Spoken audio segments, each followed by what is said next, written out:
At first glance, 16-month-old Courtney Reagan Smith looks like your average toddler. But what the little girl has been through? Anything but ordinary. We just believe that she's our miracle baby. We first told you about the baby girl family calls Reagan 6 months ago. This is her, hospitalized, surrounded by stuffed animals, spending her first birthday on a ventilator.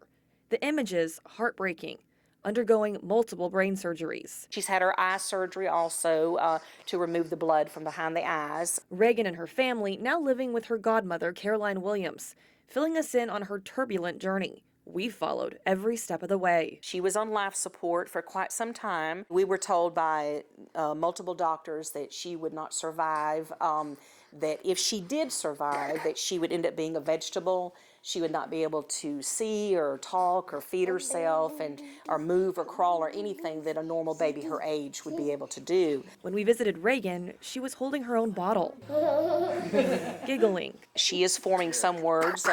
She can say mommy, and she can do like bobble. She'll say bobble, or she'll bye-bye. The details about what first landed the little girl in the ICU are vague. A police report says officers first responded to Baptist Pediatric at the end of October when Reagan was unresponsive. Reagan's mother was at work and left Reagan with her then-fiancé, Alex Harrison. The report detailing Harrison told Reagan's mother he was in the shower and heard a loud noise. When he came out, he found the little girl unresponsive. She was taken to the hospital, but Harrison didn't go. The report also goes on to say Harrison told police a bit of a different account of what happened.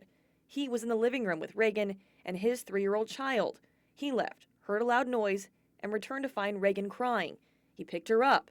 After a few minutes, she stopped crying, then vomited and became limp. Right now, we really don't have many answers. We're just kind of like blinded to what's going on. Since Reagan's injury, the family says they haven't heard much about the investigation.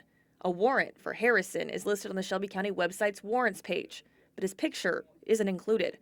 We've reached out to police asking why multiple times.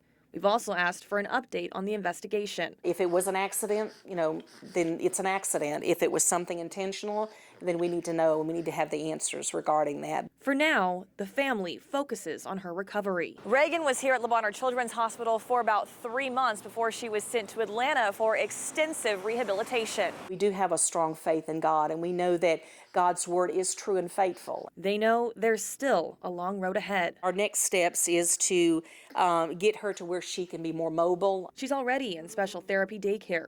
They hope to get braces for her legs to someday be able to walk, turning to faith as they look to the future. Even though we have to trust in part the medical field and knowing that they do have certain areas of wisdom and understanding that God gives them, when it's all said and done, we have to truly turn to God and say, God, this baby's in your hands. You have plans for this child.